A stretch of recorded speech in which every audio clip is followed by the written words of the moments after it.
Assalamualaikum warahmatullahi wabarakatuh. Perkenalkan, nama saya Muhammad Ranfil. Saya dari Prodi Manajemen.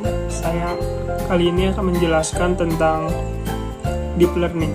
Baiklah, langsung saja kita ke penjelasan.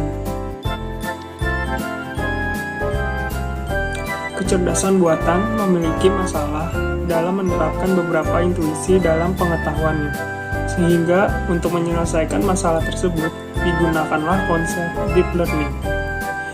Deep Learning ini menggunakan representasi yang sederhana, tetapi dengan konsep tersebut komputer dapat membangun konsep yang kompleks.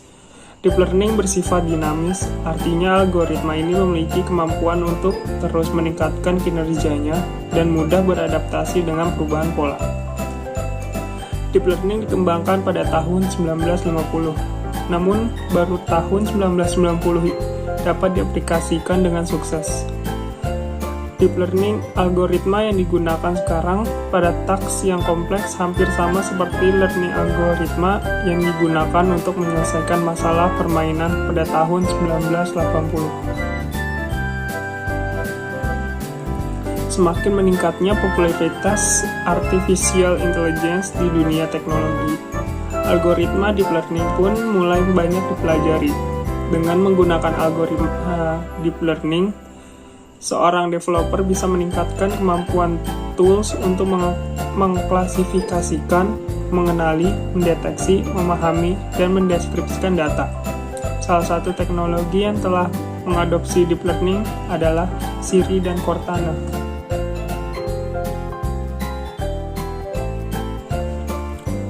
Cara kerja algoritma Deep Learning. Contoh algoritma Deep Learning adalah proses pengenalan wajah. Algoritma akan belajar mendeteksi dan mengenali garis wajah, bentuk wajah, organ yang ada di sekitar wajah, dan terakhir mempresentasikan wajah secara keseluruhan. Seiring berjalannya waktu, program akan bisa melatih dirinya sendiri dan akurasi akan meningkat. Dengan kata lain, program pengenalan wajah akan mengidentifikasi wajah secara akurat seiring berjalannya waktu.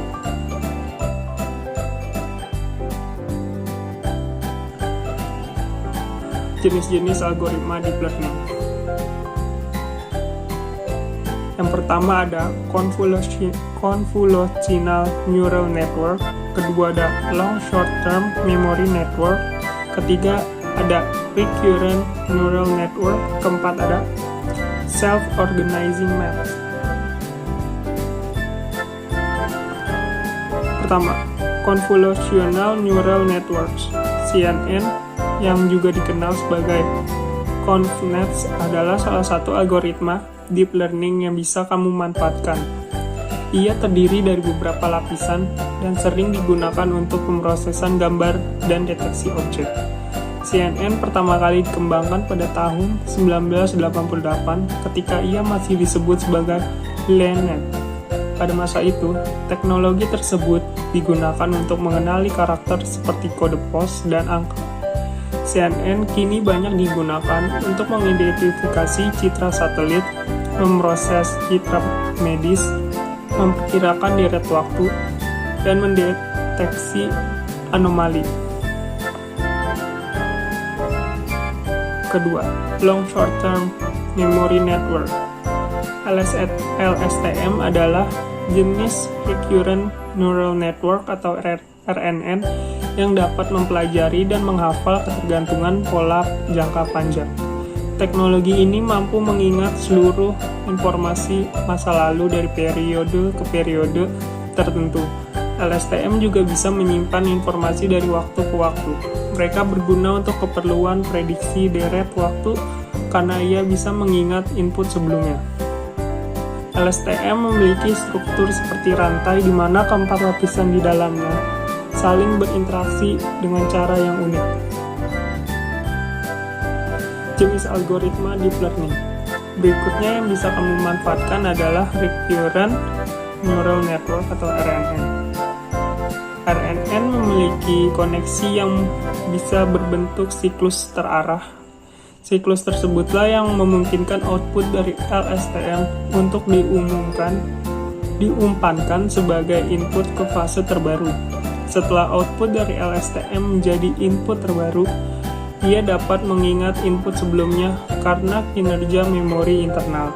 RNN biasanya digunakan untuk teks gambar, analisis deret waktu, natural language processing, pengenalan tulisan tangan, dan mesin translasi.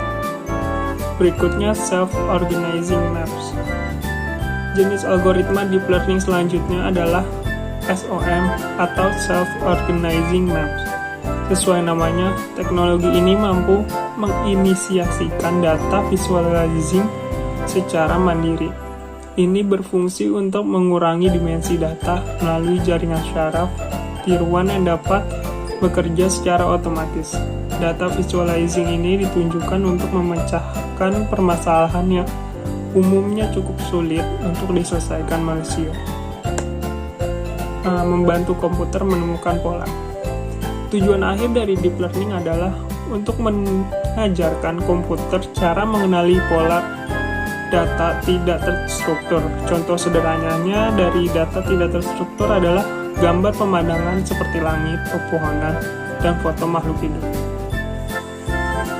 Dalam skala yang lebih luas, pengenalan pola ini bisa diterapkan hampir di semua bidang. Misalnya, mobil yang mengemudi secara otomatis, komputer harus bisa mengenali tanda stop dan benda lainnya. Dalam dunia kedokteran, algoritma deep learning dapat melihat mikroskop dari sel dan memutuskan apakah sel tersebut tergolong ke dalam sel kanker atau tidak. Baiklah, segitu saja penjelasan dari saya. Kurang lebihnya mohon maaf. Wassalamualaikum warahmatullahi wabarakatuh.